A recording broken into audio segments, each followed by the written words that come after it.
Eccellenza tiegħek, President ta' Malta, Sinjura, Eccellenza Reverendissima, Monsignor Issof, Onorevoli Ministru Għal-Għawdex, Onorevoli Refalo, Sinjuri distinti.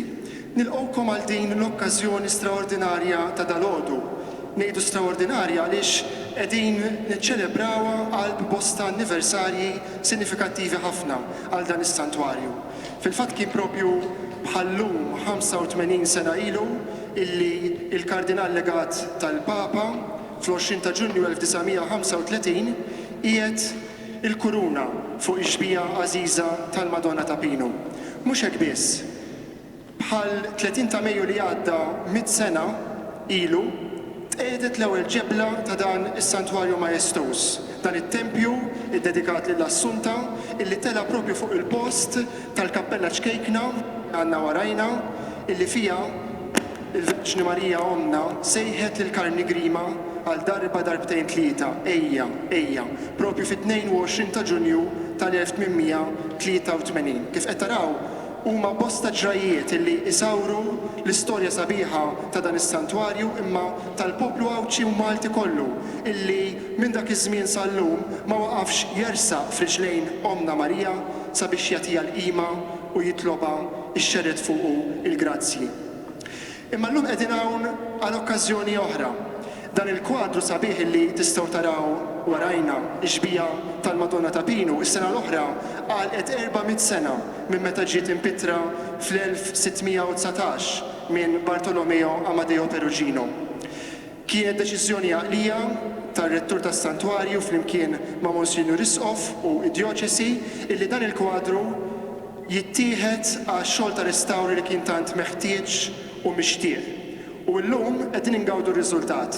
Illum kif qal xi ħadd nistgħu nerġgħu nħarsu lejn dan il-kwadru u narawh fil-ġimil tiegħu kif ratu Karni Grima dakinhar illi l-Madonna kelmita minnu. Dan grazzi għal ħidma professjonali tad-ditta Atelier del Restauro u llejla se nkunu qegħdin nisimgħu lir-restawratriċi konservatriċi Valentina Lupo flimkien ma' oħrajn ikellmuna dwar x'ġara f'dan il-proċess u dwar kif u x'nistgħu ngawdu issa fil-kuluri oriġinali imma iktar minn hekk f'din ix-xbija li hija tant għażiża u prezzjuża għalina. Għalhekk nilqgħukom ferħ illum f'dan l-imkien qaddis biex nikkommemoraw kif jixraq din il-ġrajja unika. Kif qed is-sena l-oħra dan il-kwadru għala 400 sena. Mhux ċajta tant u tant nies illi matul dawn l-4 sekli ġew hawnhekk f'riġlejn il-Madonna iħarsu lejn din ix-xbija u jistħajluha tkellimhom fil-qalb tagħhom. F'dik l-okkażjoni, is-santwarju kien ikkummissjona innu biex jitkanta għas-sena Marjan illi sejjaħ l-Isqof Mario Grek propju biex mhux biss infakru storikament l-importanza ta' dan il-kwadru, imma fuq kollox nitnebħu minn din ix-xbija u nersqu iktar lejn Omna Marija. Fil-fatt il-motto li kien intażel kien tibżgħux tieħdu għandkom il-Marija. U din is-sejħa llum qed terġa' tasal għandna minn dan il-kwadru. U għalhekk se nisimgħu jitkanta il-kliem sabiħ ta' dan l-innu mill-kor Stella Maris taħt id-direzzjoni ta' Maestro Carmel P. Grek illi qiegħed jgħinna sabiex nidħlu iktar fl-ispirtu ta' din l-okkażjoni ta' dalgħodu.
fost il-wirt prezzjuż ta' tagħlim li se jħallilna mill-kważi 15-il sena ta' episkopat tiegħu Monsignor Mario Grech, żgur li hemm l-imħabba lejn Omna Marija.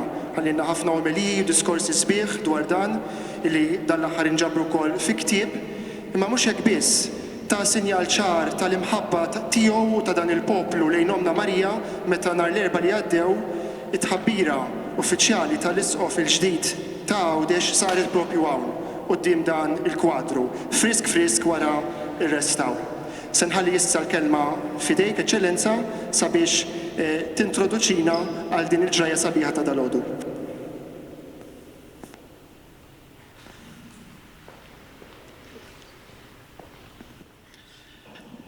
Eċċellenza, grazzi tal-preżenza tiegħek fostna, grazzi lilkom ilkoll.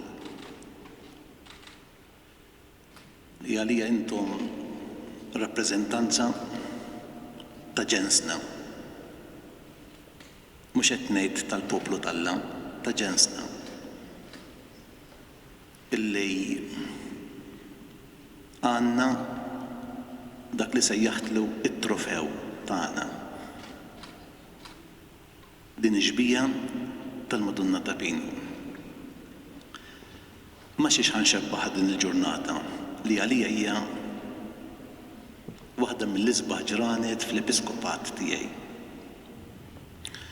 Fl-Iskrittura hemm passaġġ, hemm ġrajja fejn il-poplu tal-Alla kien tilef il-ktieb tal-liġej. Intilef. Imbagħad instab u xbejn għamlu festa u l-profeta u l-gvernatur ordnaw reception kbira biż-żbejb u l-imbejt. Jien hekk inħoss illum. Kellna dan it-teżor moħbej u llum bil-għajnuna tal-esperti inkixef u għedin nerġgħu niskopruh fil-ġmiel tiegħu. U bir-raġun nagħmlu festa.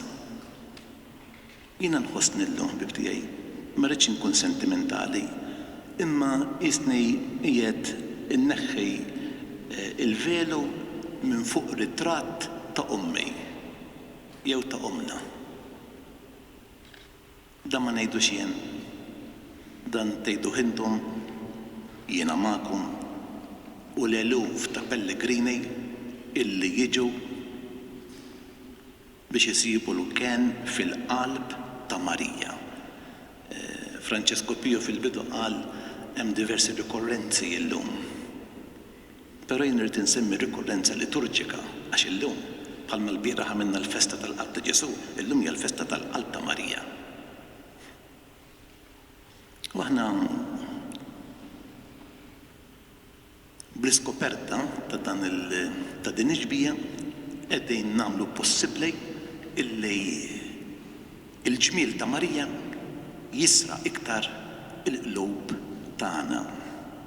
Però bħalma ma' dan il-kwadru hemm marbut messaġġ li l-Madonna għadditilna permezz ta' Carmine Grima, jien inħossi li doloddu l-Madonna tgħidilna messaġġ ieħor, naturalment fil-fantasija tiegħi.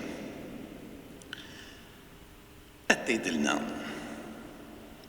ara kemm jien sabiħa, imma dan il-ġmiel tiegħi kien motti b'ħafna layers.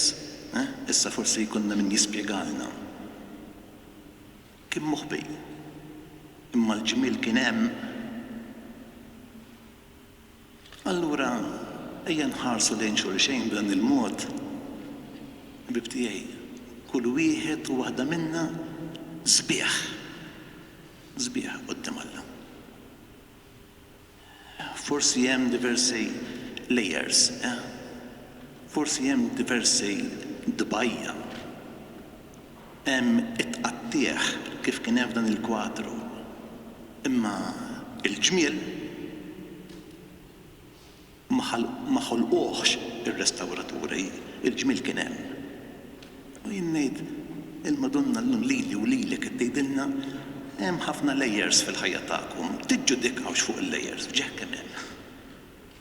Tagħtux ġudizzji lil xulxejn fuq xulxejn u kundanni fuq xulxejn, fuq it-tbajja, fuq it-qattieħ, fuq iż-żaba l-vernejġ li hemm.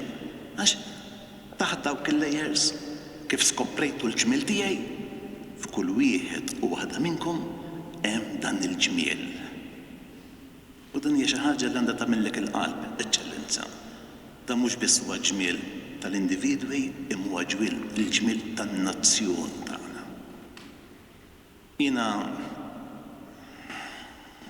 nawgura illi dan il-pass li għamilna ikompli inissel fil-qlub imħabba lejn il-Madonna ta' Pino. Jiena grat ħafna lejn dawk illi fl-modi nislu fija l-imħabba lejn il-Madonna ta' Pino. U permettuli dolodu ma nistax ma nsellimx lil wieħed mir-retturi li ħadem ħafna għal dan is-santwarju. Monsignor Beneditt Camilleri, li llum huwa imbiegħed minn pajjiżna qiegħed l-Awstralja għaliex missju mill-imħabba lejn il-Madonna ta' Pino. Jien kienu li introduċieni mhux f'dan is-santwarju lill-Madonna. U għalhekk inħoss li għandi anke fit-tmiem il-Ministeru Episkopali tiegħi insemmih bi gratitudni. Jalla dak li għamel Don Beneditt miegħi aħna nagħmluh meta warajna. Grazzi Eċċellenza tal-kibtejn tiegħek li bħassoltu inebħuna sabiex nidħlu iktar fil-fond ta' dak li nkunu qegħdin nikkontemplaw qudiemna.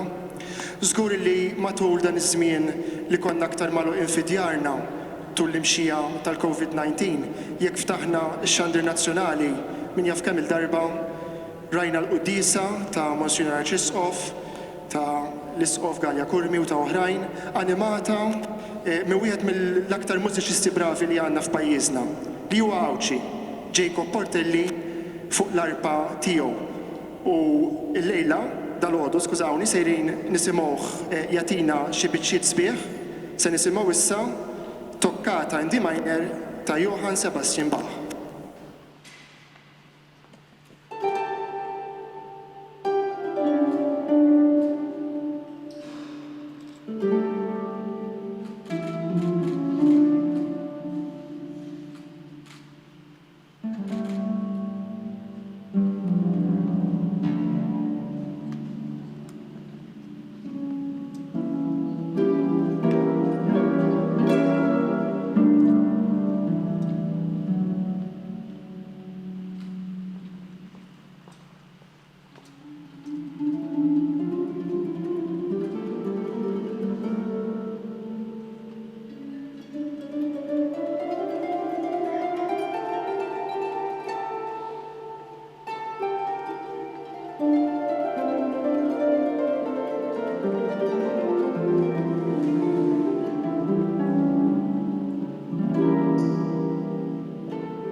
Matul dan iż-żmien laqatni ħafna messaġġ li kiteb fuq ir-rivista tal-Madonna ta' Pinu ir-rettur tas-Santwarju, Dun Ġerard Buħaġar, fejn qabbel il-fatt li matul dan iż-żmien li aħna konna magħluqin xi ftit iktar fid-djarna minħabba l-imxija, il-kwadru kien arrestaw laqas kien fis-santwarju tiegħu bejn frar u Ġunju kien qiegħed innaxxar fil-studju tal-ditta atelier tar-restawro biex isir ix-xogħol ta' restawr fuq.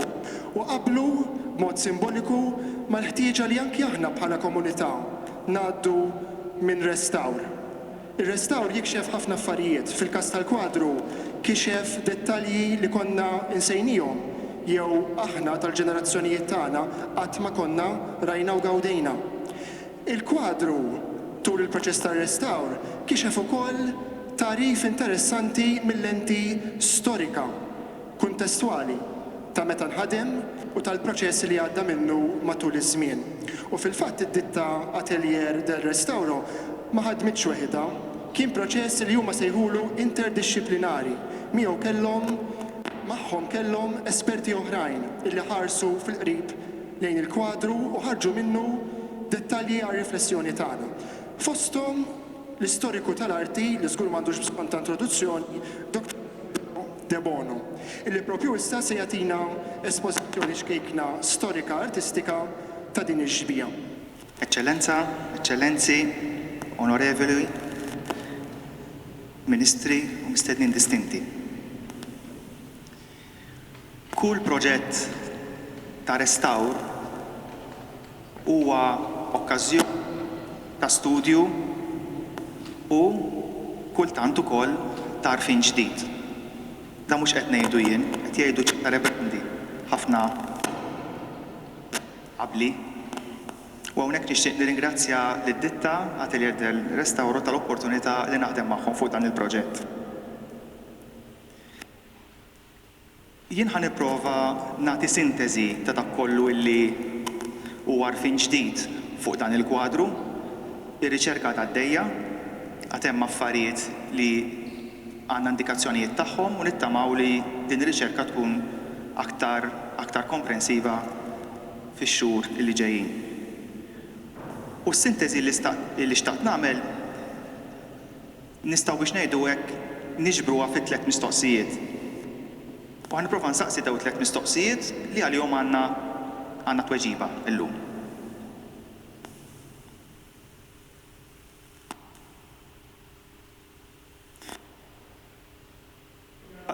Ġeneralment, okkażjoni ta' ferħ meta kwadru jkollu isem u data. U f'dal-każ għandna isem Teo Perugino, il-pittur illi pitter dan il-kwadru, u għandna data wkoll. Fuq il-pittur nafu ftit li xejn. Nafu li b'għetu ieħor 3 snin qabel din id-data iżżewweġ. Għandna referenza storika ta' żwieġ tiegħu. Nafu li kien pittur, imnisser bħala pittur, jiġifieri da ma kienx l-unika xogħol li jagħmel, però aktar minn hekk ftit nafu. Hawnhekk qed nitkellmu fuq 10 snin b'għetu ieħor wara li ġie Caravaggio Malta, fuq l-aħħar snin tal-Maġisteru ta' Gran Mastru Injakurt, ukoll sena wara li nbena it-torri ta' Kemmuna, mela hekk għandna kuntest storiku. Ħaddew bl-ewwel domanda biex ngħidu hekk, x'qegħdin naraw? U hawnhekk ħa nitkellem ftit fuq dik li jgħidula l-ikonografija, ġifieri il-mod kif is-suġġett hu rappreżentat. Qed nitkellmu fuq ikonografija, fuq mod ta' suġġett, fuq mod kif jiġi rappreżentat suġġett li huwa pjuttost, kif biex nuża kelma bl-Ingliż, outdated, barra minn żmienu. Din l-ikonografija kienet popolari ħafna iktar 150 sena qabel milli fi żmien meta tbitter Għantikom eżempju ta' din it-tipoloġija billi nirreferi dan id-disin li huwa disin tal-pittur Perugino, ħafna iktar magħruf u f'moħħna li hawnhekk fil-każ tal-kwadru ta' Pino titkellmu fuq pittur li huwa kemm xejn provvinċjali biex ngħidu hekk, illi huwa l-unika xhieda li għandna fil-Kappella Sistina li tbitter bejtu ieħor fl-1481 illi aktar tard wara l-proġett tal-ġudizzju universali li bitter Michelangelo wassal biex dan il-kwadru tneħħa. Kif qegħdin taraw għandek iż-żewġ dimensjonijiet, id-dimensjonijiet ta' smewiet, il-Madonna li qiegħda ġo mandorla, il-mandorla hija simbolu tal-ġenna, tal-eternità, u għandek id-dimensjoni umana fejn għandek l-apostli u xi personaġġi oħrajn. Dan huwa rifless fil-kwadru tal-Madonna ta' Pino. Aspett ieħor irridu nżommu f'moħħna wkoll għandu x'jaqsam mal-iskala. Kif qed intaraw il-Madonna hija proporzjonalment ikbar mill-apostli li hemm taħt. U din mhix kombinazzjoni. Jekk inqabluh ma' kwadru ta' Giotto, tistgħu taraw illi l-Madonna hija ħafna aktar kbira mill-personaġġi li hemm taħt. Ovvjament da jorbot ma' l-importanza. Il-kwadru qed jagħti ħafna iktar importanza lill-Madonna u għal dak kollu illi tixed il-kult, illi jixed il-kult tagħha, u mbagħad għandek il-ġrajja li tkompli telabora is-suġġett. Ġifieri dawn huma żewġ elementi li rridu nżommuhom f'moħħ. L-artib teħares lejn ikonografija stabilita, tradizzjonali li tmur lura numru ta' snin. It-tieni domanda. Xi skoprejna f'dan il-kwadru?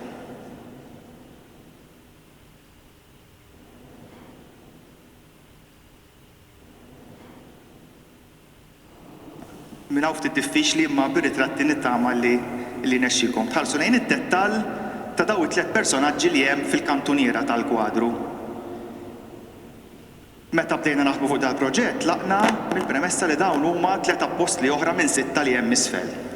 Però hekk tħarsu mill-qrib taraw illi l-personaġġ li qiegħed fuq il-kartella fejn hemm id-data u l-isem l-għandu raġġiera u waqqas li jibes li l-bisludi illi libsin l-apostli u jekk tinnutaw ukoll għandu idejh tal-barra.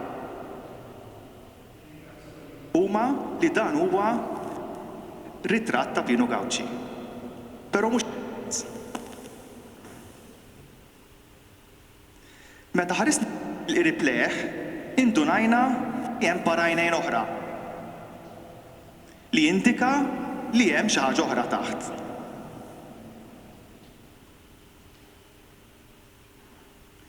U fil-fatt, bit-teknoloġija X-ray, skoprejna ritratt ieħor li aktar huwa oriġinali ta' Pino.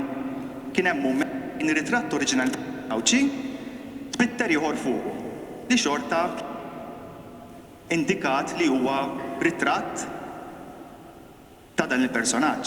Imma allura tgħiduli għaliex? Aktarx li ritratt oriġinali ta' Pino Gauci kien ikbar mill-apostli li hemm isfel u allura kwadru beda stramp. Żommu f'moħħna li l-kwadru għandek tliet dimensjonijiet. Id-dimensjoni ċelesti, il-Madonna, id-dimensjoni terrena, u mbagħad ir-ritratt ta' Pino Gauci li huwa fil-mument. Aktarx li da ma bedix jinftiem u ġie korreġut. U bit-teknoloġija X-ray irnexxielna nifhmu ħafna aktar x'hemm taħt. Allura tgħiduli kif kien il-kwadru oriġinali. U hawnhekk għenitna ħafna wkoll it-teknoloġija X-ray. Id-ditta Atelier del Restauro ħad X-ray tal-kwadru kollu, llum għandna dokument tal-kwadru kollu, u jekk impoġġu l-X-ray fuq il-kwadru, ma tantx jidher hawnhekk imma madwar il-Madonna hemm awreola kbira, hemm ir-raġġi. Biex intikom eżempju ta' kif seta' kien jidher dan il-kwadru, nirreferi għal Madonna ta' Guadalupe, li huwa kult Marjan, id-dera tal-Madonna lil Juan Diego fl-1531 u bejwetu ieħor il-Madonna kien simili għalli għandna fil-kwadru fil-xbija tal-Madonna ta' Guadalupe. Dan jindika aktarx li l-anġli oriġinarjament ma kinux fil-kwadru. Fil-fatt, nixtieqkom tħarsu lejn id-dettall tal-id tal-Madonna. U jekk tqablu dat-dettall mal-idejn tal-anġli qegħdin biex ngħidlek iwiżnuha, taraw li hemm kwalità differenti ta' xogħol. Biss hemm xi ħaġa interessanti. Jekk tħarsu lejn din l-id, kważi hija replika kopja tal-id tal-Madonna. Pittur qiegħed jkun jimita l-istil ta' Amadeo Perugino. Min seta' kien dan il-pittur illi pittel l-intervent? Jistjat il-każ li kien dan il-pittur Giovanni Maria Bela, illi nafu b'numru ta' kwadri tal-Madonna ta' Rosario illi pitter għaliex il-kult tal-Madonna ta' Rosario marbut ma' Lepanto u allura wara il-battella ta' Lepanto kien hemm għandha kbira għal daw il-kwadri, però żgur pitter kwadri oħrajn. Nindika żewġ dettalji. Dan il-kwadru qiegħed il-Knisja Parrokjali ta' Naxxar u qed nindika żewġ dettalji tiegħu.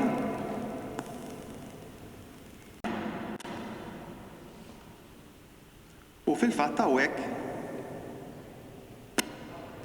il-personaġġ li hawn isfel mat-tieni ritratt ta' Pino Gaudi u il-tipoloġija tal-wiċċ li jidhru fil-qaddisin in-naħa l-oħra mat-tipoloġija tal-wiċċ tal-anġli li għandna fil-kwadru tal-Madonna ta' Pino. L-aħħar domanda li nixtieq illi nagħti risposta liha naħseb kontu qegħdin tistennewha. Kif kien jidher il-kwadru fid-dera? Nistgħu ngħidu l-kwadru li għandna llum u kif jidher illum kwadru tad-dera għaliex dal-ex foto li sar b'wieħed ieħor qrib ħafna tad-dera juri hemm dettall żgħir juri l-Madonna ta' Pino eżatt kif inhi fil-kwadru llum. Dawn huma biss ftit dettalji, ftit parti żgħira mirka li ħdimna fuqha. Wieħed jittama li jkun hemm opportunità biex din ir-riċerka tkun ippubblikata u tkun aċċessibbli għall-istudjużi u riċerkaturi biex ikomplu jaħdmu u jibnu fuq ix-xogħol kollu li għamilna f'daw il-ġimgħa. Jakom. Grazzi ħafna, Dr. De Bono, ta' dik l-interessant li se nkomplu nisimgħu ħafna iktar dwar dan fil-xhur li ġejjin nittamaw ukoll pubblikazzjoni li tixħed iktar dawl fuq il-karatteristanti kemm mill-lenti artistika kemm minn dik storika ta' dan il-kwadru. Se nieqfu għal siltiet oħra mużikali, interpreti ieħor mużikali, għandna żewġ siltiet, żewġ biċċiet li se nisimgħu l-ewwel mill-fuq Jacob Portelli Metamorphosis ta' Philip Glass, wara waħda mid-diversi interpretazzjonijiet sbieħ tal-Ave Maria, dik ta' Caccini, interpretata għalina mis-sopran Dorian Portelli.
Ave Marija, ma nafx għax ħsibtu li l-isem ta' Marija jarrafna bih mhux bniedem kwalunkwe, imma Alla. Tislima tal-Anġlu, slima lik mimlija bil-grazzja.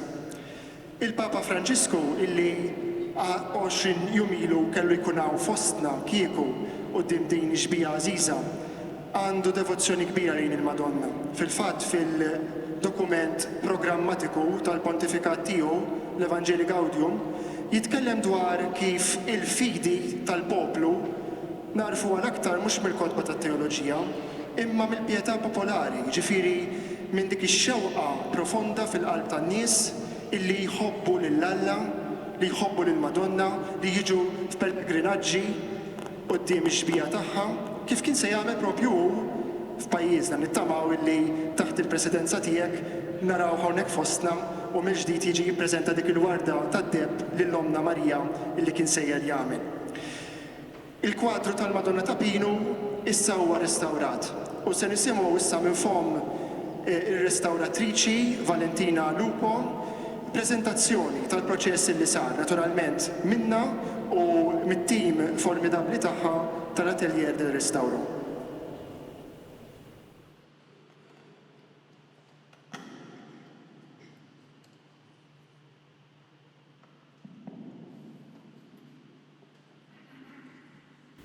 Lodwa tajba, eccellenzi, onorevoli Ministru Għal-Għawdex, membri parlamentari u sinjuri distinti. Qabel ma nitkellem dwar il-proġett ta' konservazzjoni u restawr f'ġbija ta' Madonna ta' Pinu, nixtieq nagħti informazzjoni żgħira dwar minn aħna għal min ma nafniex. Il-kumpanija tagħna jisimha Atelier del Restauro ġiet imwaqfa fl-2012 minni mill-kollega tiegħi Marija Grazia Zinzani u mill-kollega tagħna Simon Dimek. Tul dawn id-9 snin kellna xorti illi naħdmu fuq bosta proġetti importanti kemm f'Malta kif ukoll f'Għawdex. Reċentament restawrajna l-koppla tal-Bażilika ta' San George, l-abside ta' Giuseppe Calì fil-Bażilika tax-Xara, kif ukoll il-kwadri laterali ta' Francesco Zara ġewwa wkoll Bażilika ta' San George u l-kwadru titolari ta' Sant'Elena wkoll ta' Francesco Zara ġewwa parroċċa ta' Birkirkara. Kellna wkoll ix-xorti li naħdmu fuq li nikkonservaw, nirrestawraw numru ta' ġbijat importanti li huma wkoll jagħmlu parti mill-identità ta' pajjiżna. Bħal pereżempju l-vara importanti ta' Kristu Redentur ġewwa il-parroċċa ta' Senglea, il-Madonna tal-Mellieħa, l-istatwa ta' Marja Bambina ġewwa il-Bażilika tal-Isla u dik tax-Xara, kif ukoll il-vara tal-Immakulata Konċizzjoni ta' Bormla. Bħalissa wkoll flimkien mal-kwadru ta' Pinu konna wkoll għaddejjin u għadna fuq ġbija importanti tal-Madonna ta' Damasco, Our Lady of Damascus, li tinsab fil-Knisja Grika Kattolika ġewwa Belt Valletta. Bdejna l-proġett fuq il-kwadru tal-Madonna ta' Pinu fi frar li għadda, però dan ma kienx il-bidu ta' dan il-proġett minħabba l-fatt illi dan il-kwadru aħna għandna nsegwuh mill-2017. Ir-rettur Father Gerald 3 sin ilu kien sejħilna biex naraw il-kwadru u nistudjaw l-istat ta' konservazzjoni tiegħu. Kienu saru żewġ site visits, l-ewwel waħda f'Novembru tal-2017 u t-tieni waħda f'Ottubru tal-2018 fejn fl-2018 il-kwadru tniżżel u sar studju u rapport minni u mill-kollega tiegħi Marija Grazia fejn identifikajna l-istat ta' konservazzjoni tiegħu kemm il-mod ġifieri qudiemu l-estetika dak li aħna naraw, kif ukoll l-istruttura tiegħu t-tila kif ukoll minn wara tal-kwadru. Fi frar ta' din is-sena kif għedtilkom il-kwadru tniżżel fejn ittieħed Malta ġewwa laboratorju tagħna fin-Naxxar biex jibda proċess ta' konservazzjoni. Għala kellu bżonn intervent ta' restawr.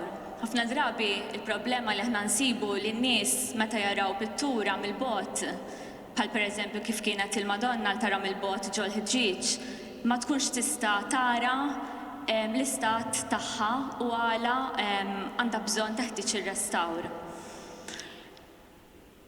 Il-Madonna, il-kwadru ma kellux biss ħsara estetika, ma kellu wkoll ħsara strutturali li ġejja l-ewwel nett minħabba l-fatt li dan huwa kwadru li għandu l-fuq minn 400 sena.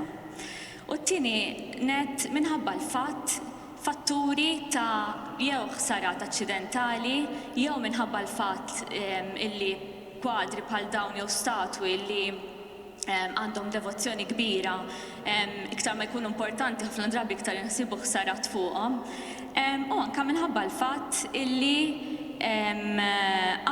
għandu kellu fuqu moħħlin oġġetti tal-ġojellerija illi huma wkoll parti mid-devozzjoni. U l-ewwel ma għamilna kif se taraw f'dar ritratt iddokumentajna 8 biċċiet ta' oġġetti tad-deb fejn dawn l-oġġetti kienu moħħlin direttament fuq il-kwadru permezz ta' toqob u jisom bħal viti illi kienu ġew invitati mit-tila għal fuq wara tal-kwadru fuq saratiz oħxon tal-injam. Dan is-saratiz kien qed jikkawża pressure kbir lil kwadru għax kien hemm pereżempju l-istilla li hemm qabda mal-bolt, il-bolt jidħol fit-tila, it-tila taqbet biex tkun tista' l-bolt jidħol f'dan is-saratiz tal-injam. Dak kollu kien qed jikkawża compression fuq il-kwadru. Bdejna billi nneħħuhom, kien proċess twil mhux ħażin għax kienu invitati b'mod sigur ħafna. Fejn rajna li sfortunatament dawn l-oġġetti kawżaw ħsara fejn kien hemm kulur illi waqa' u kien hemm il-kulur tad-dawra ta' dawn l-oġġetti li kien qiegħed jiddistakka. Meta neħħejna l-kuruna, rajna il-kuruna li hija l-kuruna oriġinali mpittra taħt fejn kien hemm bosta toqob u ganċijiet. Rajna wkoll ammont kbir ta' trab illi akkumula taħta kif ukoll xi jaqbut. Neħejna anke l-ġirakol tad-deb illi wkoll dan kien ikkawża ħafna ħsara, ħafna grif fuq il-parti tal-on u x-xar tal-Madonna kif ukoll fil-parti tas-swaba kien hemm fejn waqa' anke l-kulur. Ħsara wkoll prinċipali kienet qed jikkawża ċ-ċurkett illi minħabba l-fatt illi meta twaħħal mal-kwadru rajna li wkoll tpoġġew diversi toqob li jista' jkun li forsi ma kienx qabel u saru toqob diversi. Dan ovvjament meta tpoġġew mhux biex jagħmlu ħsara, xi ħadd ovvjament ma jrid jagħmel ħsara, imma anke minħabba l-fatt li dak iż-żmien ma kienx hemm metodi oħrajn ta' kif għandhom jitpoġġew dawn l-oġġetti. Wara li neħħejna dawn l-oġġetti, imxejna għall-istudju xjentifiku ta' kwadru. Kif qal Sandro qabli proġett ta' konservazzjoni u restawr illum il-ġurnata b'mod professjonali ma jsirx mingħajr riċerka storika kif ukoll riċerka xjentifika. Biex aħna ir-restawraturi niġbru kemm jista' jkun informazzjoni biex inkunu nafu iktar fuq il-kwadru bħala storja minn x'inhu magħmul, x'kien hemm qablu u kif ukoll dawn l-istudji xjentifiċi jgħinuna wkoll nifhmu il-materjali biex inkunu nistgħu nagħmlu l-aħjar metodoloġija ta' restawr. Ħdimna wkoll mal-Heritage Malta fej flimkien magħhom u ma' esperti oħrajn għamilna qatt ta' eżamijiet li jgħidulhom multispectral imaging. Dan l-imaging jintużaw metodi differenti ta' reflectance fejn kif tistgħu taraw pereżempju f'dan ir-ritratt l-aħħar proċess kien li jittieħdu X-rays. L-X-rays li ħadna fuq il-kwadru bħala proċedura hija l-istess waħda għall-X-rays li jintużaw fuqna fl-isptar fejn dawn jgħinuna naraw oltre għal dak li lajn tagħna tara. F'dan l-immaġini hija summary ta' 6 scans differenti li għamilna fuq il-kwadru. Bdejna mill-ewwel wieħed li tistgħu taraw fuq in-naħa tax-xelluk illi huwa ritratt normali bid-dawl viżibbli kif u rajna bħal pereżempju l-ħsarat li hemm fuq il-wiċċ. U iktar ma nxejna lura sakemm wasalna fl-aħħar stadju tal-X-ray, aħna dejjem dħalna taħt il-kwadru. L-ewwel waħda kienet il-ritratt normali, it-tieni waħda rajnih bil-raking light, it-tielet darba rajnih bil-drawl ultraviola, għamilna infrared, għamilna false color, fej taħt il-varniċ bejna nidħlu. Ridna nidħlu wkoll taħt il-kulur, morna wkoll għall-infrared, ridna naraw taħt il-kulur xem u morna l-X-rays biex aħna jkollna il-saffi kollha tal-kwadru id-dokumentati. Xrajna bid-dawl raking, rajna u daw kollha wkoll rajnihom fl-2017 u fl-2018 fejn is-surface tal-kwadru kien hemm ħafna deformations kif ukoll anke distakki fil-kulur. Distakki kien hemm minnhom illi kienu wkoll fi stat avanzat illi iktar il-qudiem setgħu wkoll jaqgħu, kien hemm ukoll xi tiċrit illi fi żmien passat kien ġie restawrat imma biż-żmien ukoll beda jerġa' jinfetaħ. Fid-dawl ultraviola rajna wkoll il-fluorescence li jagħtu varnishes differenti li ġew applikat fuqhom u rajna wkoll sejna nifhmu pressappoco minn kemm l-intervent ta' restawrat dal-kwadru l-iktar quddiem issa nispjegalkom. Kull fejn taraw dawn id-dbajja ishom skuri fl-ewwel ritratt jindikaw kollha li huma irtokki li saru f'refzawri passati u irtokki kien hemm mhux ħażin. Il-background kien kważi kollu rtukkjat, il-kuruna illi aħna ħsibna li hija kuruna dejqa ma kienet kollha miżbuha u sa taraw il-parti ta' taħt kien hemm ħafna żeba' fuqha u mbagħad fimna għala għax meta twaħlet il-kuruna fl-1935 fil-koronazzjoni raw il-kuruna ta' taħt xi ponot bdew forsi joħorġu estetikament ma deritx sabiħa allura nżebħet kompletament. Il-parti ta' taħt anke l-appostli ħafna mill-awreoli tagħhom kienu miżbugħin u anke għalhekk kif beda jispjega Sandro qabbli Pino Gauci kulħadd kien jaħsbu apostlu għax kien ma kellux awreola l-oħrajn ma konniex naraw l-awreoli tagħhom. Bil-imaging tal-false color infrared l-immaġini b'mod diġitali ġiet skenjata u l-kuluri tagħha inqalbu f'sistema li jgħidulu false color. Hemmhekk aħna nkunu nistgħu nidentifikaw it-tipi ta' pigmenti b'mod diġitali li hemm fuq il-kwadru. Bħal pereżempju kif se taraw il-Madonna taraw il-man tagħha li aħna narawh blu, qed taraw dan l-aħmar fil-vjola li huwa daqsxejn bright u hemmhekk jindika għandna indikazzjoni illi x'aktarx li dan l-aħmar ma nsibuhx dan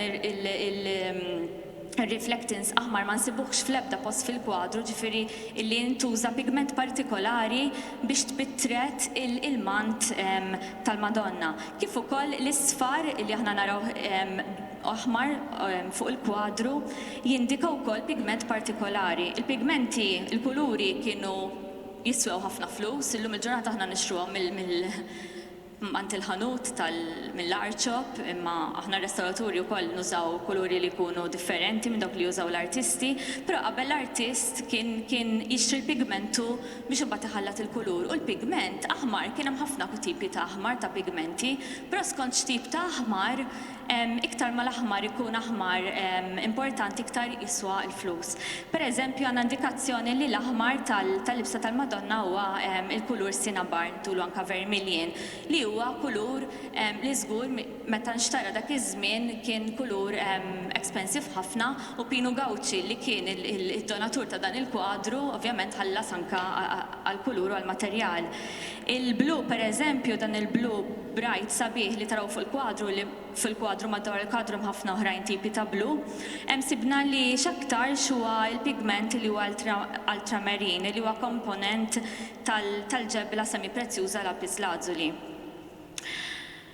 Biex inkunu s-aktar ċerti ta' x'kulur u anke ta' x'materjali ntużaw anke l-anġli u kif ukoll semma Sandro biex nagħmlu comparison ta' l-artist minn Peter Lanċli ma l-artist li Peter il-Madonna tieħdu wkoll samples tal-paint layer li sfortunatament minħabba l-situazzjoni tal-virus il-laboratorji tal-Heritage Malta kienu magħluqin u f'dawn ix-xhur ma stajniex nagħmluhom imma issa fis-sajf aħna ħankomplu l-proġett fejn ħajjiġi identifikat l-istratigrafija kollha u l-pigmenti kollha li ntużaw fuq il-kwadru.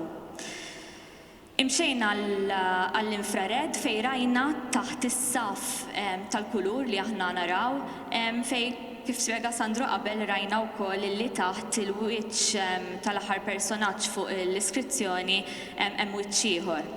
Ridna mmorru iktar deep taħt biex naraw iktar mod ċar u morna l-X-rays fej rajna li hemm dan il-wiċċ li huwa wiċċ ħafna akbar minn dak tal-Apostli u huwa wiċċ li ġifieri mhux biss hemm id-disinn tiegħu manka ġifieri kien wiċċ iffurmat biż-żeba' u kollox li mbagħad itatta. Dan huwa ritratt ieħor. Kif semma Sandro qabel fil-X-rays rajna wkoll li taħt il-kulur li naraw daw l-isfar li hemm preżentament fuq il-background tal-Madonna taħt hemm raġġi ġifieri l-kwadru hemm indikazzjoni li l-kwadru oriġinarjament viżwalment kien jidher differenti. Kif ukoll anke l-parti ta' fuq fejn kien hemm ammont kbir ta' raġġi fuq ras il-Madonna. X'aktarx ukoll il-kuruna kif ukoll l-idej tal-anġli ma kinux jeżistu. L-istudju dwar kif kien il-kwadru u dwar dak kollu li qegħdin ngħid għadu jkompli f'4 xhur impossibbli li jiġi studjat kwadru f'daqshekk dettall. Il-kwadru ħadnieh ġewwa laboratorju tagħna fin-Naxxar fejn kellna xorti kbira li nagħmlu dal-proġett ta' konservazzjoni.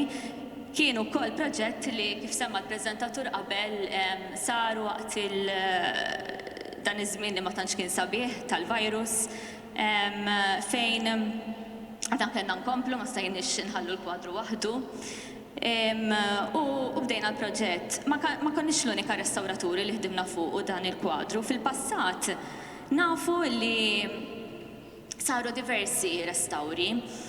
L-unika restawr dokumentat u restawr li nafu bih kien ta' restawratur Carmelo Bonello. Carmelo Bonello kien restawratur li ħadem fil-bidu tas-seklu 20, ħadem fuq bosta statwi u pitturi importanti f'Malta, fejn dan il-kwadru ttieħed ġewwa l-istudju tiegħu tal-Belt qabel l-inkoronazzjoni fejn kien sar ukoll intervent ta' restawr fuq it-tila. Wara dan l-intervent rajna li kien hemm interventi oħrajn imma interventi ta' irtokki li saru fuq l-irtokki ta' Carmelo Bonello. Ħafna minn dawn l-irtokki li rajna fuq il-kwadru kważi ma kienx hemm bżonn isiru għax kienu irtokki li saru fuq żoni fejn il-kulur oriġinali kien qiegħed hemmhekk. Sar proċess sħiħ ta' cleaning test fejn rajna l-aħjar solventi li għandhom jintużaw biex jitneħħa dan il-varniċ. U l-biddu kien ta' sorpriża kbira għalina, għavolja ħna għandna esperjenza kbira ta' tindif ta' kwadri u statwi, fejn bdejna naraw dawn il-kuluri bright. Ħafna. Konna qed nikkomunikaw għavolja l-rettur ma setax jiġi Malta ħabba insomma situazzjoni tal-virus kuljum b'ritratti, videos fejn konna din ninformaw u kien għal-bidu kienet ukoll mhux problema ma kienet sorpriża u problema għax in-nies jafuh safrani l-kwadru u aħna issa qegħdin nibdew nikxfuh u għan-nies ħajkun jidher differenti. Ma kif qal Sandro wkoll u qabel aħna restawraturi mhux aħna minn kif inhu l-kwadru, aħna neħħejna dak li kien hemm, sorry li s-qof għala mhux Sandro. Aħna neħħejna dak neħħejna dawn is-saffi biex wasalna s-saff oriġinali tal-kwadru. Apparti li tindif b'solventi użajna anke xfafar irqaq fejn taħt saff oħxon mhux ħażin irnexxielna nirrekuperaw il-kuruna tal-Madonna li ħadd il-ġenerazzjoni preżenti ħadd ma jiftakara. Kif ukoll il-perli żgħar blu li jiddekorawha. Għala l-kwadru kien jidher isfal. Għala, pereżempju, il-libsa tal-Madonna kienet tidher ħadranija, f'Father Gerald meta ċempil tlet l-ismadi mhux it-tunika mhux ħatibqa' tidher ħadra, ħad tidher blu. Għala, għax oriġinarjament kif se taraw issa il-mant tal-Madonna huwa blu, fuq hemm dan il-varniċ li meta ġie applikat ma kienx isfar, ma kien trasparenti, huwa varniċ organiku li biż-żmien bil-proċess ta' ossidazzjoni da jibda jisfar. Meta tiġi biex tħallat l-aħdar, tuża l-isfar u l-blu. Meta l-isfar imur fuq il-blu, joħroġ l-aħdar. U għalhekk aħna ġifier il-kwadru mhux għax ġieli nisma' nies jgħidu x'biddel il-kulur, mhux x'biddel il-kulur ma jinbidlux. Imma l-perċezzjoni tinbidel minħabba dan il-varniċ safrani li aħna meta neħejni issa taraw f'dan ir-ritratti differenza kbira li kien hemm. U tajjeb ukoll ngħid illi l-blu il-libsa tal-Madonna kważi 99% tagħha hija kol oriġinali, għajra xi ftit tikek tal-kulur li waqgħu. Tistgħu taraw anke dan huwa ritratt tal-cotton swabs, l-ammont ta' varniċ li aħna neħejna li kważi l-cotton swab mhux safra ma kważi tidher kannella l-ammont tik ta' varniċ. U tajjeb ukoll ngħid li dan li neħejna aħna mhux biss il-varniċ li kien sar qabel 1935 minn Carmelo Bonello, warajh ingħataw ħafna aktar passati ta' varniċ. L-aħħar varniċ li ingħataw huwa varniċ oħxon ħafna u materjal aċidiku ħafna li kieku ħallejni hemm kienet jagħmel ħafna ħsara. Ħarġu dettalji immens bih, bħal pereżempju x-xar dettaljat tal-Madonna, il-dettalji tal-fjuri li għandha pitrin fuq l-on tagħha. Pereżempju kien hemm San Ġagbu li kellu l-artzella fuq it-tunika tiegħu li ġiet misbuha, ma nafux għala, u aħna f'intervent ta' tindif kxifniha. Aħna natfu kien hemm ħafna wkoll irtokki fuq il-personaġġ li naħsbu li huwa Pino Gauci fejn minħabba l-kulur li ġie f'xi żmien passat overcleaned beda jittinja ħafna, bdew joħorġu l-għajnejn tal-personaġġ li hemm taħt li x'aktar xuha wkoll u flimkien ma' rettur u dioċeżi wkoll ġie deċiż li daw għandhom jitħallew bħala xhieda tal-kwadru kif kien qabel. L-idej kellhom ħsara kbira, neħejna wkoll ħafna mill-irtokki. L-anġli, il-kuluri tagħhom kienu kważi kollha misbugħajn, l-anġlu tan-naħa tax-xelluk kellu wkoll ħafna ħsara. Nek tistgħu taraw ukoll ritratt waqt it-tindif. U ritratt ieħor li wara t-tindif li jindika l-ħsara li saret meta tpoġġew l-istilel minħabba li meta poġġewhom dawruhom ħafna fuq il-kulur spiċċa waqa'. Dan huwa close-up ta' wiċċ il-Madonna li għalina huwa spettakolari, partikolari ħafna. Il-wiċċ huwa kollu oriġinali, ġifieri m'hemm l-ebda rtokk, ma kien sibna l-ebda rtokki fuqu, kważi ma kellu l-ebda ħsara fuqu, għajra l-widnejn għax xi darba l-Madonna twaħħlu forsi xi msielet fuqha. Wara li naddafnieh proteġejna l-kwadru b'lejjer ta' Japanese paper fejn imbagħad ridna naqalhom it-tilar. Sibna wkoll li l-imsiemer li intużaw biex jitqabbad il-kwadru ssaddu u l-kwadru wkoll ma kienx qiegħed miżmum mod tajjeb fuq it-tilar. Il-kwadru, it-tilar tneħħa dan huwa t-tilar li tpoġġa mir-restawratur Carmelo Bonello fejn tneħħa u ġie deċiż illi nneħħu il-tila tal-lining li ġiet ukoll applikata minn dan ir-restawratur. Għala neħejnija għax il-kolla li kienet intużat kienet kolla organika u biż-żmien dit titlef il-proprjetà fiżika tagħha, ġifri ma baqgħetx moħħla tajba, u sibna wkoll li permezz ta' proċess ukoll permezz ta' klima u anke ħabba l-materjal li kien hemm din il-kolla pasta sibna wkoll dbajja ta' biocides li jistgħu jiffurmaw ukoll f'moffa. Wara li qlajna t-tila fimna li l-kwadru magħmul minn 4 biċċiet ta' tili, ġifieri mhix tila sħiħa, bel it-tili ma kinux jipproduġuhom bħallum mod industrijali, ma kienu jsiru bl-idejn. Kien hemm ukoll x'aktarx sizes stabiliti u il-tila ma kienx tinħela. Hemm saħansitra tistgħu taraw in-number 2 hija biċċa tila żgħira hekk. Fejn dawn l-erba' tili tħitu u naqdu flimkien biex it-tila tkun tidher sħiħa. Kien hemm problema u ġie deċiż ukoll li għandna nagħmlu intervent strutturali fuq il-kwadru minħabba l-fatt li dawn il-ġonti kollha inqatgħu minn xulxin. Kien hemm ħafna open joints fejn il-kwadru ma kienx qiegħed iżomm b'mod tajjeb. L-ewwel proċess kien li nneħħu il-kollha kollha minn fuq il-kwadru għal ħejnija xridna naċċessaw għat-tila. it-tila oriġinali tal-artist. Il-proċess kien twil mhux ħażin, it-tritjajna wkoll it-tila għax kien hemm dawn il-biocides li kien hemm jisu bħal-bidu ta' moffa fejn taraw l-iswed. U sar kollu b'mod mekkaniku fej permezz ta' scalpel blade aħna wkoll xarrabna ftit din il-kolla u bil-mod braxnija biex inkunu nistgħu nikxfu s-surface oriġinali tat-tila. Wara li aħna naddafna t-tila kompletament, il-kwadru tpoġġa fuq lining table li hija biċċa equipment li għandna xorti li għandna mhux kull laboratorju ta' restawr għandu u jiffaċilita ħafna it-trattamenti ta' restawr billi joffri wkoll pressjoni fejn meta aħna f'dan ir-ritratti din napplikaw konsolidant biex dan il-konsolidant jippenetra fil-kwadru u l-kulur jerġa' jeħel permezz tal-pressjoni li tagħti din il-mejda bil-mod jiffaċilita anka li l-kulur jerġa' jeħel b'mod tajjeb ħafna fuq it-tila. Wara mxejna l-proċess twil ta' tiswija ta' dawn it-titxrid tal-open joints li kienet proċedura twila mhux nidħol fiha għax indum.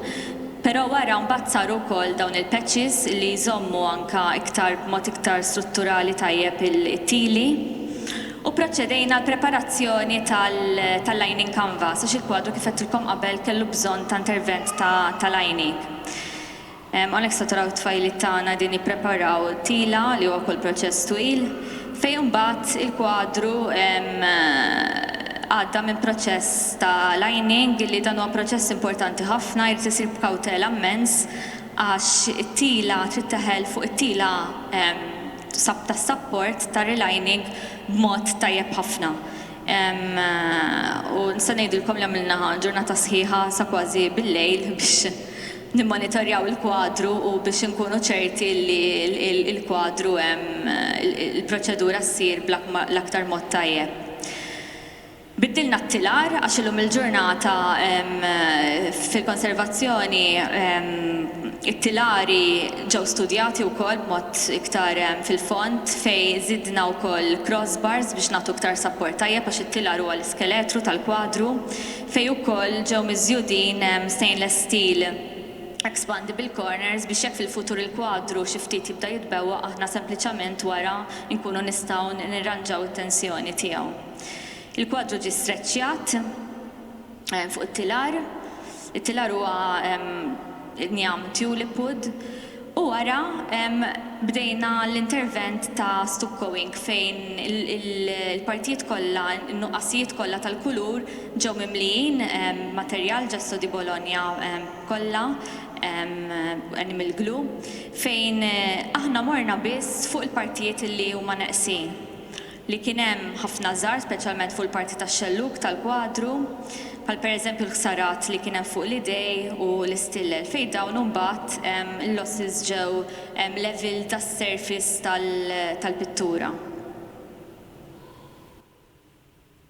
U fl-aħħar nett kien l-intervent estetiku fejn permezz ta' bnietel irqaq ħafna aħna integrajna il-kwadru bl-użu ta' kuluri riversibbli biex intkom ma tkunux tistgħu taraw ovvjament aħna fejn irtukkjajna, allura nerġgħu nagħtu dimensjoni oriġinali tal-kwadru, però il-materjali kollha mhux il-kuluri biss, ma l-materjali kollha li aħna użaw ma materjali riversibbli u ma materjali li huma riċerkati u ma apposta jintużaw f'interventi ta' konservazzjoni.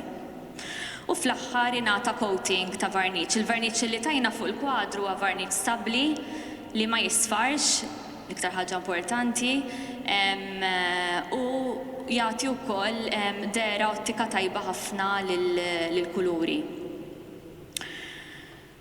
Fl-aħħar kellna ukoll naħsbu kif għandna nerġgħu waħlu ovvjament il-kuruna x'ma stajniex ma waħluhomx għax dawn huma ovvjament il-kuruna u l-istilel huma simbol importanti wkoll u doni li nataw lill-kwadru. U permezz ukoll ta' esperjenza oħra li għandna fuq kwadri oħrajn li kellhom l-istess problema, sibna metodu fej teżisti din mhix ħġieġa hija materjal akriliku li jintuża fil-konservazzjoni fejn dan il-materjal huwa materjali li joffri l-possibilità li jista' jiġi jittaqab, ġifieri mhux bħal ħġieġ jekk ittaqabha tista' tinkiser. U anka meta inti tara l-kwadru ma tarax ħafna riflessjonijiet kif jagħtu eżempju l-ħġieġ. Huwa materjal ukoll li jimblokka 99% tad-dawl ultravjola li aħna insibu ġifieri normalment fl-ambjent. Permezz ta' din il-trattament stajna taqqabna l-akrilik mingħajr ma nagħmlu ħsara lill-kwadru. Hekk qed taraw kollega tiegħi Simon li qiegħed jimmonta l-istilel u l-kuruna fuq il-kwadru. Fuqu dan ingħata tpoġġiet akrilik oħra biex tkun tista' tipproteġi dawn l-oġġetti tad-debb. U l-materjal huwa proprjetà oħra li għandu li huwa materjal shatterproof, ġifieri jekk xi ħadd imur biex ikissru ma jinkisirx. Tbidlet ukoll is-sistema ta' kif jitpoġġa l-kwadru fin-niċċa fejn ġie ideat frame minn persuna li taħdem f'da s-santwarju minn Pawlu xek illi jagħmel xogħol ta' mastru ta' perfezzjoni kbira li nixxielu jagħmel dan il-frame illi fih jitpoġġew dawn il-ħġieġ, titpoġġa il-pittura fih. U għana qegħdin taraw fil-laboratorju tagħna meta saru diversi provi ta' kif għandna npoġġuh. Dan il-frame huwa tajjeb ukoll għax meta l-kwadru ħajkun f'postu, aħna l-kwadru ma rridux ninsew, ġifieri għamilna restawr u ħadd qatt ma jerġa' jħares lejh għax mhux tajjeb aħna rridu nibqgħu niffollowjah għall-inqas darba kull sena rridu niġu niċċekkjaw li l-kwadru huwa right. Fejn faċilment dan il-frame jagħti l-possibilità li jinqala mingħajr ma jinqala l-bqija tal-kwadru, ġifieri jinqala bil-akrilik u bil-oġġetti kollha tad-debb aħna nkunu nistgħu nispezzjonaw il-kwadru minn quddiem. Dan huwa ritratt ta' wara kif kien u kif inhu issa. U issa ħanurikom xi ritratti kif kien u kif ġie kif ukoll anke xi dettalji.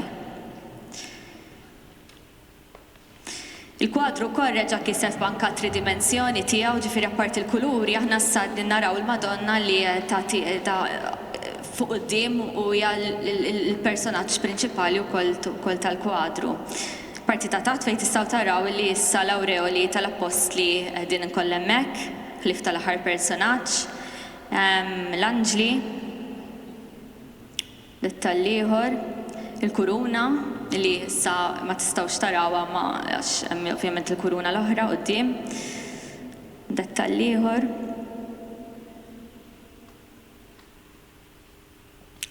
Wiċċ tal-Madonna.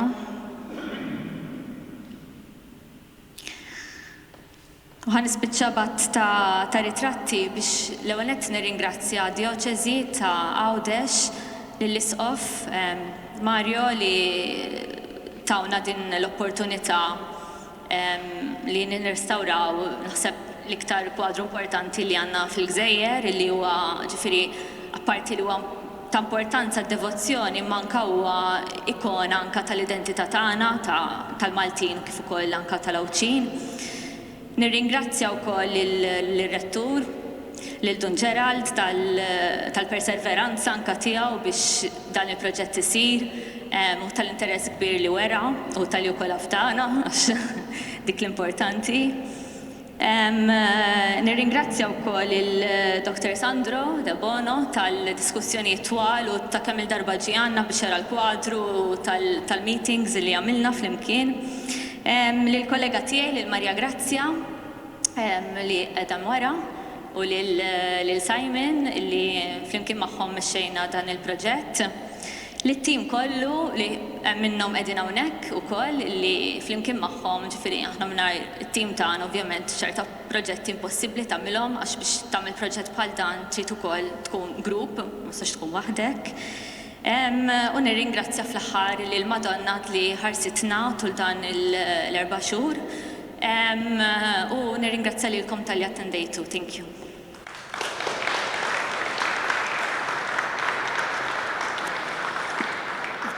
Grazzi ħafna Valentina ta' dik il-preżentazzjoni dettaljata li minna tistgħu tapprezzaw il-proċess twil u delikat li sar fuq ir-restawr ta' dan il-kwadru. Ma' ringrazzjamenti tiegħek ma nistgħux ninsew lil tant benefatturi li issa qegħdin jgħinu minn ħafna u minn ftit sabiex jista' naturalment jitħallas dan ix-xogħol kollu li sar fuq il-kwadru. Tkellimna dwar il-perspettiva artistika storika tal-kwadru, anki id-dimensjoni tal-restawr, imma l-kwadru jitkellem minnu nnifsu ikona kif qalet Valentina u dak li hemm ġo fih jgħidilna l-messaġġ tiegħu. U għalhekk se nkunu qed nagħlqu dan il-mument ta' dalgħodu b'talba quddiem il-kwadru illi kiteb ir-rettur tas-santwarju illi hija ispirata propju minn dak li nilmħu fil-kwadru. Imma qabel nisimgħu din it-talba jew nitolbu mar-rettur permezz tagħha, sejrin nisimgħu wkoll siltiet minn innu sabiħ ħafna li kiteb il-qaddis Malti tagħna San George Breka u li s-soċi tal-mużew jitolbu 3 darbiet kull xahar vesti sonoris, libsa ta' ġieħ lill-Omna Marija.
Eccellenza, Isqof ta' Għawdex, onorevoli mistiedna, grazzi tal-li il-qajdu din l-istedina tagħna nixtieq qabel nibda it-talba ngħid xi ħaġa żgħira li minħabba il-ħin ma kellniex ċans anke niżviluppaw l-aspett teoloġiku tal-kwadru għaliex huwa kwadru reliġjuż għandu messaġġ. Nixtieq ngħid biss dan il-kwadru aħna rridu naqrawh bl-istess dawl ta' kif inkitbu l-Vanġeli. Ħafna drabi aħna naħsbu li l-Vanġeli l-ewwel li bdew jinkitbu mill-kronika mit-twelid ta' Ġesu. Però fil-fatt dan mhuwiex hekk. L-ewwel ġrajiet li jinkitbu kienu l-ġrajja tal-passjoni u l-qawmien ta' Kristu. U dan il-qawmien ta' Kristu da dawl biex tinqara il-ħajja kollha tas-Sinjur tagħna Ġesu Kristu. U f'dan il-kwadru huwa ċar ukoll kif dan il-kwadru għandna naqrawh bid-dawl ta' Kristu l-xoxt. Ħansemmilkom biss id-dettall tan-naħa t'isfel il-parti terrestri tal-Apostli. X'in sar it-tinqif issa nafu kważi min huma l-Apostli kollha dawk li hemm impitrin fil-kwadru. Mela, fuq in-naħa fejn hemm Pino Gawċi għandna il-Ġwanni u l-San Pietru. Ħdejn il-qabar. Ejjew naqrawh bid-dawl ta' Kristu l-xoxt min huma l-ewwel żewġ apostli li marru jiġru u jsibu l-qabar vojt ta' Kristu. Huma Ġwanni u Pietru. Ġwanni jasal qabel, mbagħad l-ewwel Pietru. Hekk ukoll qegħdin impitrin. In-naħa l-oħra għandna t-tliet apostli, għandna tnejn bil-ktieb f'idejhom li dawn huma l-Evanġelisti u probabbli huma Mattew li tagħna l-ġenoloġija ta' Kristu u li huwa l-Evanġelista tal-Madonna. Fil-waqt fin-nofs għandna lil San Ġagbu. Għaliex San Ġagbu? Huma tliet dixxiepli maħbubin li Kristu kien jieħu dejjem miegħu li tellaħħom fuq it-Tabor, jieħodhom fil-ġnien tal-Ġetsemani, jistedinhom biex jingħaqdu u jitolbu magħhom. It-tnejn kollha kemm huma qegħdin miġburin madwar dan qabar vojt. U dan huwa l-messaġġ li trid waslilna żgur il-Madonna ta' Pino. Il-ħajja tagħna trid tgħaddi minn ġo qabar, imma aħna maħniex destinati biex nibqgħu f'qabar. U dan mhux b'xi ħaġa mill-ħidma tagħna, imma mija xejn għajr il-grazzja gratuita ta' Kristu il-xoxt. U għalhekk anke iġbija tal-Madonna ta' Pino trid tfakkarna, titfana fuq l-ikbar festa, iċ-ċentru tal-ħajja nisranija li huwa Kristu l-xoxt. Mhux ta' xejn janke aħna l-festa tal-Assunta liturġikament insejħula il-għid tal-Verġin Imbierka. Xtidimkom hekk inqumu bil-wifqa u flimkien nagħmlu din it-talba lill-Omna Marija li qiegħda mnebħa kif qedtilkom diġà dan is-sens teoloġiku. Madonna ta' Pino, imtella fil-glorja tas-sema, bidu u ġbija tal-Knisja Pellegrina fil-mixja tagħha fuq din l-art. Aħna lqajna is-sejħa tiegħek u quddiemek inġbarna, imsaħra biġmielek u biex nagħtu widen għal dak li trid tfakkarna. Bil-ħarsa ta' wiċċek, bid-dija imdawla, fakkarna f'dik kollha mħabba ta' min ħalaqna. Bil-libsa ħamranija ta' fuqek, fakkarna li aħna l-koll b'demm ibnek ġejna mifdija u mlibsa bl-ispirtu ġejna msejħa għal qdusija. Bil-mant kaħlani li jagħtik, fakkarna li lejn is-sema għandna nżommu ħarsitna. Bidejk maquda għat-talb miġbura, fakkarna biex ħajr nagħtu lill-Alla f'ħajjitna. Merfuwa mill-anġli, messaġġiera qaddisa, fakkarna li bħalek jeħtieġ nilqgħu kull kelma divina. Bl-apostli madwarek miġbura bħal Knisja, fakkarna li aħna msejħa nikbru fl-imħabba perfetta. Bil-qabar vojt taħt riġlek, fakkarna li l-koll tammidna fi Kristu u miegħu intfinna biex miegħu inqumu għal ħajja eterna. Bisħaf mudlam imdawwal bir-raġġi ta' drijek. Fakkarna li aħna midlam mad-dawl ta' ibnek ġejna imsejħa. Bil-qamar taħt riġlek u l-kwikeb madwar rasek, rebbiħa fuq iż-żmien, fakkarna nieħdu ħsieb fil-ħolqien. Bil-kuruna fuq rasek, fakkarna li jeħtieġ niġru mhux għal kuruna li tibdiel, iżda għal dik tal-glorja u tas-sliem.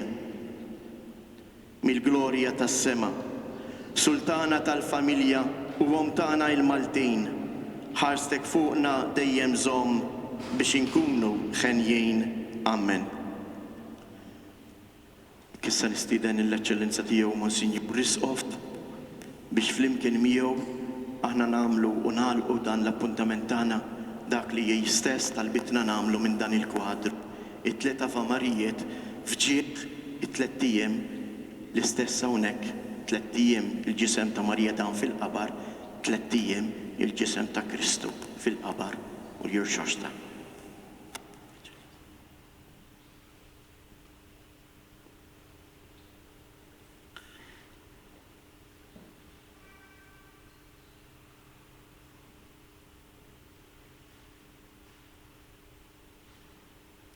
Slima lik Marija bil-grazzi mimlija s-Sinjur miegħek, imbirka inti fost in-nisa imbirk il-frott tal-ġuf tiegħek Ġesu.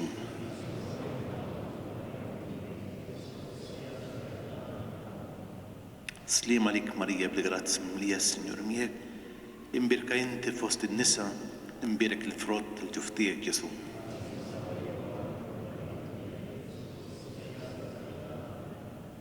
Slima lik Marija bil-grazzi mimlija s-Sinjur miegħek, imbirka inti fost in-nisa imbirek il-frott tal-ġuf tiegħek Ġesu.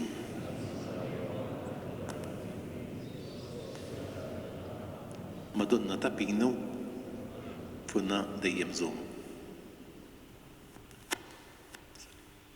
Monsignor Risqoft flimkien ma' rettur tat-Tentwarju se jagħmlu xi preżentazzjonijiet aħħar fost l-oħrajn. Sejri nixtieq nistieden lilek Eċċellenza tiegħek President ta' Malta u lis-Sinjura tiegħek biex tersqu għall preżentazzjoni xkejkna mingħand Monsignor Risqoft.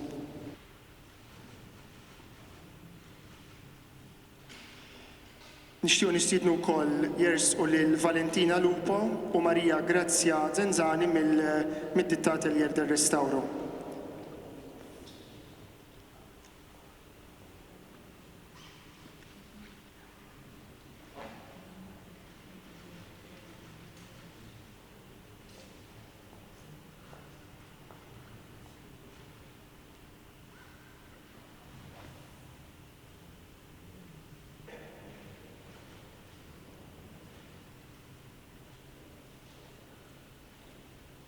U l-aħħar preżentazzjoni lil Dr. Sandro De Bono.